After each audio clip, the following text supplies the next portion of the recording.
Breaking news చూస్తున్నారు. Iran Israel మధ్య యుద్ధం తప్పదా అంటే అవుననే మాటే వినిపిస్తోంది. ఎందుకు ఈ మాటలు అంటున్నానంటే కనుక ఓవైపు శాంతి చర్చలు, మరోవైపు యుద్ధ విన్యాసాలు. ప్రస్తుతం ఇది ఇరాన్ ఇజ్రాయెల్కి మధ్య యుద్ధం తప్పదు అనే మాట వినిపిస్తోంది. దోహాలో కొలిక్కి రాలేదు శాంతి చర్చలు. అవును, మీరు విన్నది నేను అన్నది నిజం. దానికి సంబంధించి బ్రేకింగ్ న్యూస్ చూస్తున్నారు. ఒకసారి from the beginning breaking news చూసే ప్రయత్నం చేద్దాం. ఒకసారి ఫ్రమ్ ద బిగినింగ్ వెళ్ళే ప్రయత్నం చేద్దాం బ్రేకింగ్ న్యూస్కి సంబంధించి. ఎందుకంటే ఓవైపు శాంతి చర్చలు, మరోవైపు యుద్ధ విన్యాసాలు. ఇరాన్ ఇజ్రాయెల్ మధ్య యుద్ధం తప్పదా అంటే అవుననే మాట వినిపిస్తుంది. అటువంటి సంకేతాలు కనిపిస్తున్నాయి. దోహాలో జరిగిన శాంతి చర్చలు కొరికి రాలేదు, ఆయుధాలు వీడేదే లేదంటోంది హమాస్. అవును, బందీల విడుదలపై కూడా ఇంకా సందిగ్ధం వీడలేదు. దీంతో పాటు మరోవైపు యుద్ధానికే మొగ్గు చూపుతోంది ఇరాన్. దానికి సంబంధించి ఒకసారి విజువల్స్ మీరు చూస్తున్నారు. ఒక్కసారి ఇజ్రాయెల్ కి సంబంధించి ఎలా ప్రిపేర్ అవుతుందో మీరు చూడొచ్చు. యుద్ధ ట్యాంకులకు సంబంధించి విజువల్స్ మీరు చూస్తున్నారు. యుద్ధ ట్యాంకులు, అవును, యుద్ధ ట్యాంకులకు సంబంధించి ఆ ప్రిపరేషన్స్ మీరు చూసి అర్థమవుతుంది. ఒక్కసారి మీరు చూడొచ్చు ఏ స్థాయిలో ప్రిపరేషన్స్ జరుగుతున్నాయనేది. ఇదే అంశానికి సంబంధించి ఇజ్రాయెల్ రంగం సిద్ధం చేసుకుంటోంది. ఇప్పటికే అమెరికా, అలాగే ఖతర్, దాంతోపాటు ఈజిప్ట్, ఈ మూడు కూడా శాంతి చర్చలు జరిపిన ఎక్కడ కొలిక్కిరాని పరిస్థితి. ముఖ్యంగా ప్రతి యుద్ధ నౌకలు కావచ్చు, యుద్ధ ట్యాంకులు కావచ్చు, చదువు మీరు చూడొచ్చు. చదువు ఒక్కసారి మీరు చూడొచ్చు ఏ స్థాయిలో వెళ్తున్నాయనేది. ఇదంతా ఇజ్రాయెల్కి సంబంధించి మీరు చూస్తే కనుక కొన్ని వేల సంఖ్యలో యుద్ధ ట్యాంకులు వెళుతున్న పరిస్థితి మనం చూస్తున్నాం. దీంతోపాటు ఒక్కసారి విజువల్స్లో మీరు చూస్తే కనుక ఇజ్రాయెల్ ఎలా సిద్ధమవుతుందో మీరు ఒక్కసారి ఊహించవచ్చు. ఒక్కసారి ఫుల్ ఫ్రేమ్లో విజువల్స్ని చూపించే ప్రయత్నం చేస్తున్నాను మీకు. విజువల్స్ మీరు చూస్తే కనుక ఇవన్నీ కూడా ఏదో నార్మల్ బోగీలు కాదు, నార్మల్గా తీసుకెళ్తున్న మెటీరియల్ కాదు, ఇదంతా కూడా. అవును, అదిగో మీరు చూస్తున్నారు పూర్తిగా యుద్ధ ట్యాంకులకు సంబంధించి. ఎందుకంటే హనియే హత్యకు సంబంధించి ప్రతీకారం తప్పదు అంటూ కూడా హెచ్చరికలు వస్తున్న పరిస్థితి. యుద్ధానికే మొగ్గు చూపుతోంది ఇరాన్ అనే మాట వినిపిస్తోంది. రిమోట్ సెన్సింగ్ శాటిలైట్ టెక్నాలజీ కోసం చైనా సాయం కోరుతున్నట్టుగా తెలుస్తోంది ఇరాన్. ఈ నేపథ్యంలోని చైనీస్ శాటిలైట్ కంపెనీలతో చర్చలు జరుపుతున్నారంటుంది అమెరికా. విజువల్స్ మీరు చూస్తున్నారు. పూర్తిగా ఇరాన్కి సంబంధించి కావచ్చు, ఇజ్రాయెల్కి సంబంధించి యుద్ధ మేఘాలు కమ్ముకుంటున్న తరుణంలో ఇజ్రాయెల్ సైన్యం సిద్ధమవుతోంది. ఇజ్రాయెల్ సైన్యం మాక్ డ్రిల్ నిర్వహిస్తున్న విజువల్స్ మీరు చూస్తున్నారు. సైనిక కవాతు నిర్వహిస్తోంది. దాంతోపాటు మీరు చూస్తే కనుక చాపర్స్ కావచ్చు, యుద్ధ విమానాలు కావచ్చు, యుద్ధ ట్యాంకులు కావచ్చు, ఆ ప్రిపరేషన్కి సంబంధించి విజువల్స్ మీరు చూస్తున్నారు ఆర్టీవీ స్క్రీన్ మీద. ఎక్స్క్లూజివ్గా ఇప్పటికే ఇరాన్ చేతిలో ఇజ్రాయెల్ వెదర్ డేటా ఉంది అనే మాట వినిపిస్తోంది. మీరు చూస్తే కనుక అదిగోండి, ఇన్ఫ్యాక్ట్ ఇవన్నీ కూడా ఎయిర్కి సంబంధించి ఇన్ఫ్యాక్ట్ యుద్ధ విమానాలనే చెప్పుకోవాలి. ఇన్ఫ్యాక్ట్ ఇక్కడ మీరు చూస్తే కనుక ఇదిగోండి, ఇక్కడ మీరు చూస్తే కనుక ఇక్కడ గాల్లోనే ఫ్యూయల్ నింపుకునే వ్యవస్థ. ఇదిగో ఒక్కసారి విజువల్ మీరు చూస్తే కనుక ఆ ఫ్యూయల్కి సంబంధించి ఇదిగోండి ఈ యుద్ధ విమానానికి సంబంధించి ఇన్ఫ్యాక్ట్ ఆ యుద్ధ విమానాలకు సంబంధించి ఫ్యూయల్ని నింపుతున్న పరిస్థితి. గాల్లో ఉండగానే వాటిని ఫైటర్ జెట్స్కి సంబంధించి వాటికి ఫ్యూలింగ్ చేస్తున్న విజువల్స్ మీరు చూస్తున్నారు. ఒక విమానం వెళ్తోంది, ఇంకో విమానానికి సంబంధించి గాల్లో ఉండగానే ఫైటర్ జెట్స్లో ఫ్యూయల్ నింపుతున్న పరిస్థితి మీరు చూడొచ్చు. అంటే ఎటువంటి టెక్నాలజీస్కి సంబంధించి ప్రిపేర్ అవుతోంది, ఏ విధంగా సంసిద్ధం అవుతుందని మీరు చూడొచ్చు. ఫైటర్ జెట్స్ని సిద్ధం చేసుకున్నాయి. F-16, F-15తో పాటు మరికొన్ని యుద్ధ విమానాలకు సంబంధించి ప్రిపేర్ చేస్తుంది. జెట్స్ని సిద్ధం చేసుకుంటోంది.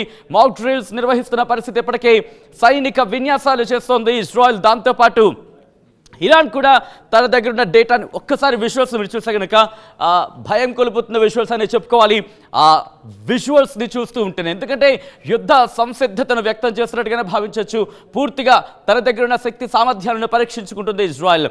ఇరాన్కి సంబంధించి ఇప్పటికే ఇజ్రాయెల్ వెదర్ డేటా, అవును, ఇజ్రాయెల్ వెదర్ డేటాని తన దగ్గర ఇప్పటికే ఏర్పాటు చేసుకుంటోంది. వెదర్ డేటాను ఇరాన్కు లీక్ చేశారంటూ టర్కీపై ఆరోపణలు వినిపిస్తున్నాయి. టర్కీకి సంబంధించి మనం చూసుకుంటే కొద్ది రోజుల క్రితం ఇదే అంశానికి సంబంధించి డైలాగ్స్ ఇచ్చింది.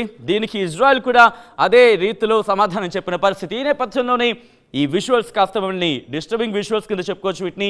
ఈ కథను మిమ్మల్ని కాస్త కలవరపరచవచ్చు. అయితే మిమ్మల్ని కలవరపరచడం మార్టీ ఉద్దేశం కాదు, కానీ బయట ప్రపంచంలో ఏం జరుగుతోంది, ఆ పరిణామాలు ప్రపంచవ్యాప్తంగా ఎలా ఉండబోతున్నాయి, మిమ్మల్ని అప్రమత్తం చేయడం, మీకు అవగాహన కల్పించడంలో భాగంగా కథను చూపించడం జరుగుతుంది తప్ప మిమ్మల్ని కలవరపడి గురి చేసే ఉద్దేశం ఆర్టీ వీకెండ్లో లేదు, ఉండదు. కానీ ఎటువంటి కథనాలు చూసినప్పుడు కాస్త కలవరపడి గురే అవకాశం ఉంటుంది. కాబట్టి దీనికి సంబంధించి తగిన జాగ్రత్తలు తీసుకోవచ్చు ఆర్టీవీ సూచించడం విజువల్స్ మీరు చూస్తున్నారు. సైనిక కవాతుకు సంబంధించి ఒకరు కాదు, ఇద్దరు కాదు, తన దగ్గర ఉన్న సైన్యానికి సంబంధించి పూర్తిగా సంసిద్ధత వ్యక్తం చేస్తోంది. మరి ముఖ్యంగా యుక్రెయిన్ రష్యా వార్కి సంబంధించి మీరు చూస్తే కనుక అక్కడ రష్యా చేసిన తప్పు ఇక్కడ చేయకూడదు అనుకుంటోంది ఇజ్రాయెల్.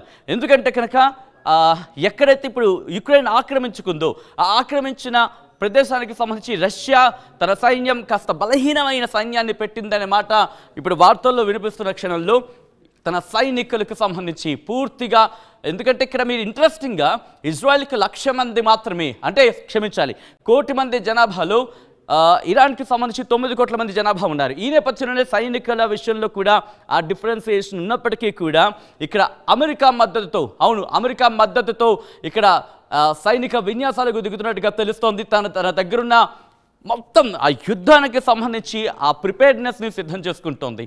ఇక్కడ వెదర్ డేటా గురించి మాట్లాడుకున్నాం. డేటా ఆధారంగా ఇజ్రాయెల్కు కౌంటర్ ప్లాన్ రెడీ చేస్తోంది ఇరాన్. శాటిలైట్ టెక్నాలజీ, శాటిలైట్ టెక్నాలజీని కూడా అందితే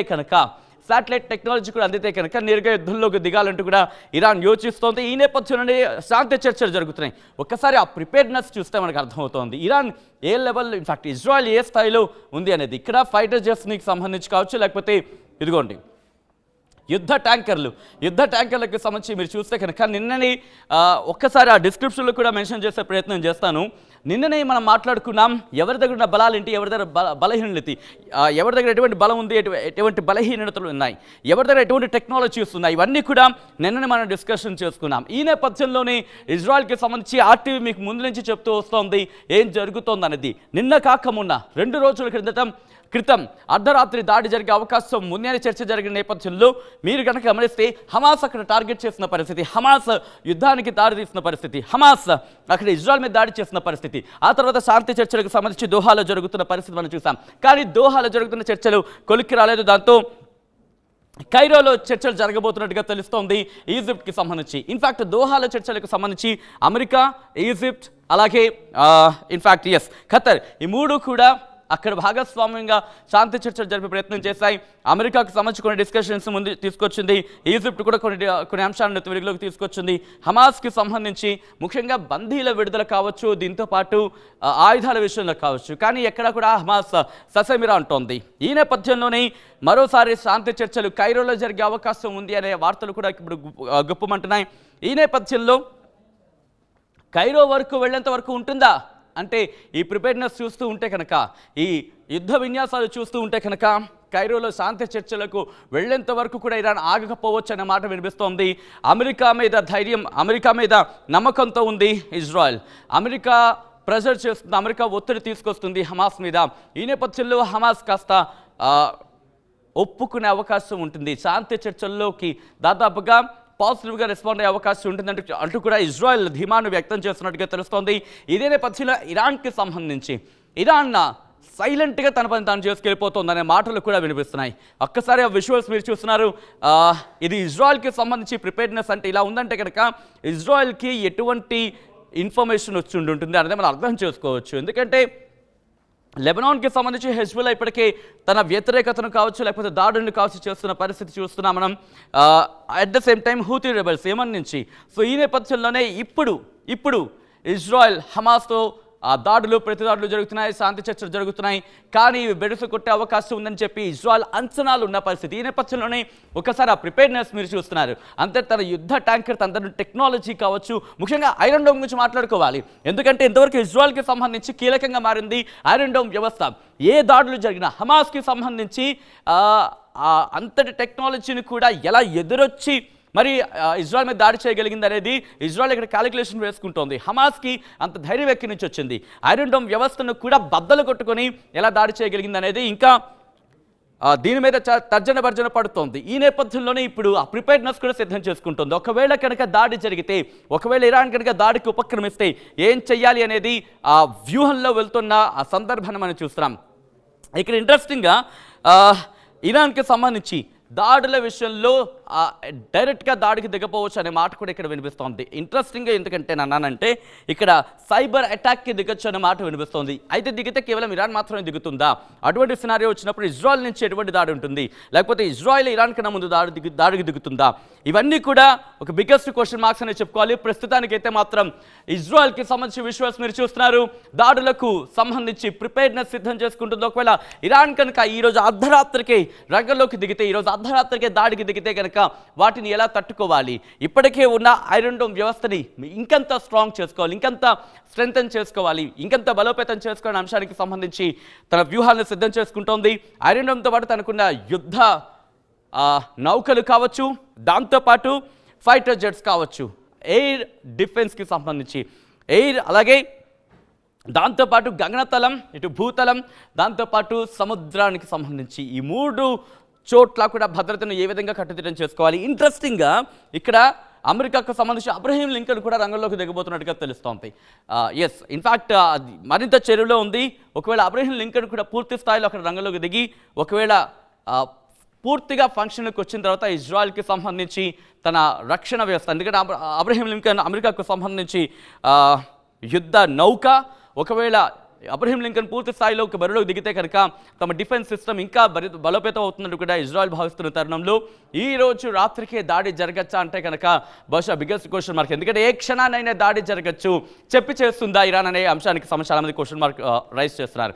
చెప్పి చేయకపోవచ్చు, కానీ చెప్పకుండానే దాడికి దిగే అవకాశం ఉంది అనడంలో ఎటువంటి అతిశయోక్తి లేదు. ఎందుకంటే శాంతి చర్చలు ఎక్కడ కొరికి రావట్లేదు, హమాస్ తగ్గట్లేదు, ఇజ్రాయెల్ కూడా తగ్గట్లేదు. ఈ రెండు తగ్గినప్పుడు ఏ క్షణానైనా ఇరాన్ దాడికి దిగే అవకాశం ఉంది. కారణం ఇస్మాయిల్ హనియే. అవును, ఇస్మాయిల్ హనియే హత్యకు ప్రతీకారం తీర్చుకోవడానికి ఇరాన్ సిద్ధమవుతోందనే చర్చ జోరందుకున్న వేళ ఇప్పుడు ప్రిపేర్నెస్ చూస్తే కనుక యుద్ధ నౌకలు వెళ్ళడం ఇజ్రాయెల్కి సంబంధించి ప్రిపేర్నెస్ మనకి కళ్ళ కట్టినట్టు చూపిస్తుందని చెప్పుకోవాలి. సో ఏ క్షణానైనా ఇరాన్ ఇజ్రాయెల్ యుద్ధం తప్పకపోవచ్చు. ఒకవేళ ఇదే జరిగితే ప్రపంచ దేశాలు ఎవరికి మద్దతుగా నిలుస్తాయి, ఎటువంటి పెను సంక్షోభాన్ని ఎదుర్కోబోతున్నాయి?